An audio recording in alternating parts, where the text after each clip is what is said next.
The Easter Bunny has nothing to do with Jesus. Nothing. Not the resurrection. Not Christianity. Not the Bible. Zero connection. And I can prove it. Because the Easter Bunny isn't even a bunny. It was a hare. A judging hare. A creature from German folklore that decided whether children had been good or bad during Lent. If you've been good, it left you colored eggs. If you've been bad, nothing. Sound familiar? It's basically Santa Claus. For Easter. From Germany. In the 1600s. And it has absolutely nothing to do with the resurrection of Jesus Christ. So how did a German folkloric hare become the cute, commercialized Easter Bunny we know today? That's what I'm about to show you. And by the end of this video, you'll never look at the Easter Bunny the same way again. If you grew up celebrating Easter in America, you know the Easter Bunny? The cute bunny in a vest. Pastel colors. Friendly smile. Brings baskets filled with chocolate eggs and jelly beans. You sat on his lap at the mall just like Santa Claus. You left carrots out for him the night before Easter. You woke up to a basket full of candy. And somewhere in the back of your mind, you probably assumed the Easter Bunny was Christian. Not biblical exactly. Nobody thinks the Easter Bunny appears in the Bible. But Christian. Connected to Easter. Part of the religious celebration of Jesus rising from the dead. A symbol. A mascot. Something churches approved of because it made Easter fun for kids. That's what most people think. But here's the truth. The Easter Bunny is German folklore. It comes from a tradition that has nothing to do with Christianity. It wasn't invented by the church. It wasn't blessed by religious leaders. It wasn't created to teach children about the resurrection. It was a folk character. A trickster figure from German Protestant communities in the 1600s. And the original version? It wasn't cute. It wasn't friendly. And it definitely wasn't bringing you chocolate. In the late 1600s, in Protestant regions of Germany, there was a folk tradition surrounding Lent. Lent is the 40 days before Easter. A time of fasting, prayer, and giving up luxuries. For children, this meant giving up sweets. No candy. No treats. Just simple food and self-discipline. It was hard. And to make children behave during Lent, German parents invented a story.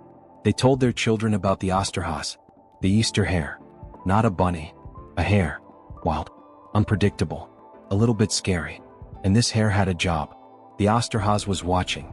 During Lent, the hare would observe children, judging their behavior. Had they been obedient? Had they given up sweets without complaining? Had they attended church? Had they been kind to their siblings? The hare was keeping track.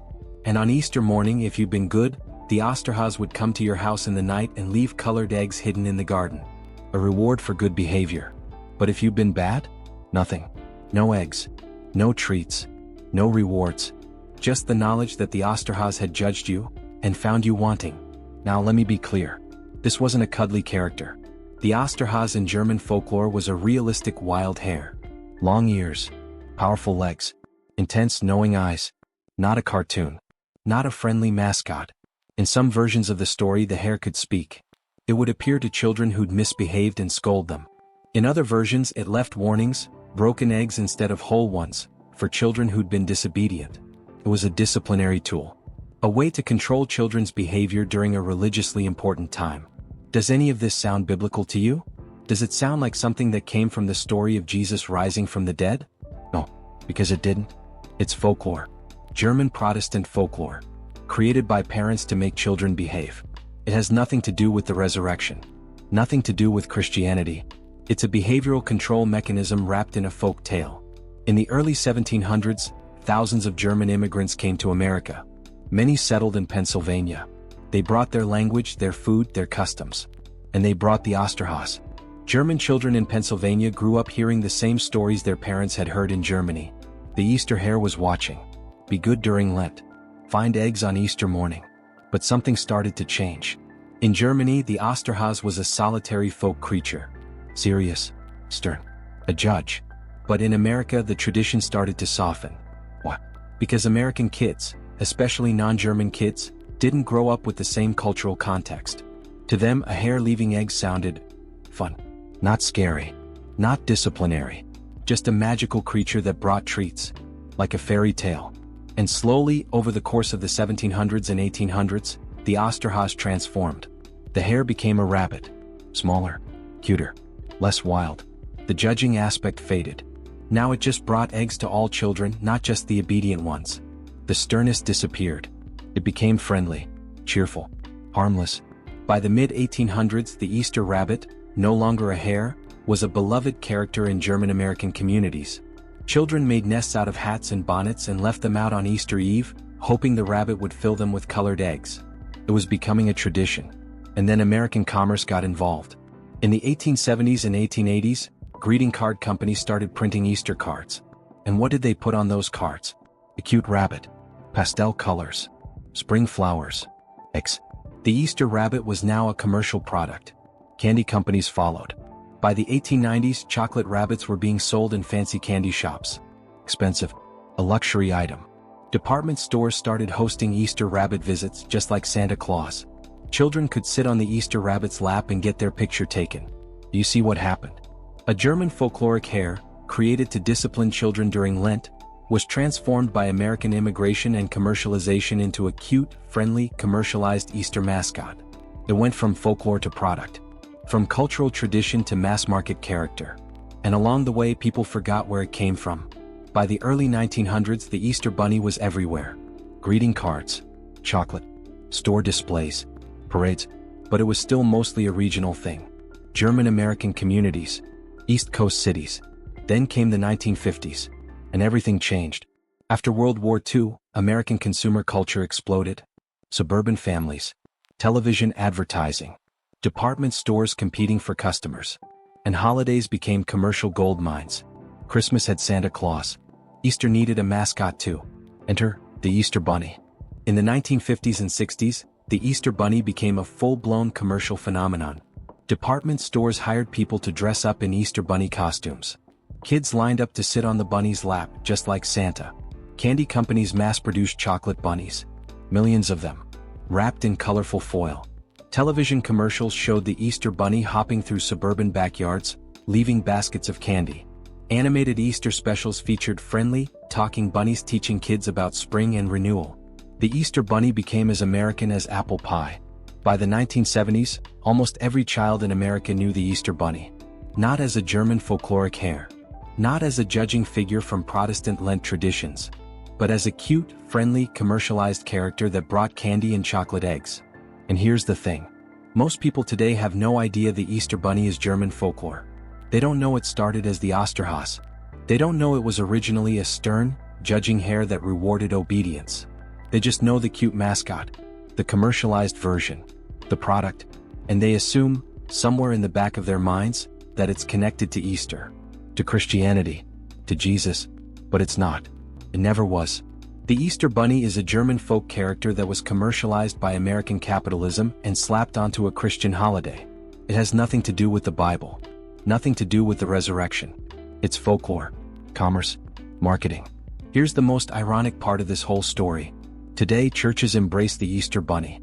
Christian churches. The same churches that celebrate the resurrection of Jesus Christ. They host Easter egg hunts. They put inflatable Easter bunnies on their lawns. They hand out Easter bunny coloring pages in Sunday school. What? Because it's become so ingrained in American Easter culture that churches can't ignore it. If they don't offer Easter egg hunts, families will go somewhere else. If they don't acknowledge the Easter Bunny, kids will be confused. So churches have integrated the Easter Bunny into Easter celebrations, even though it has nothing to do with Christianity.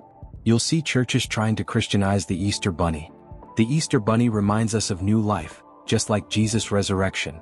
The eggs the bunny brings symbolize the empty tomb. They're trying to give Christian meaning to a German folk character.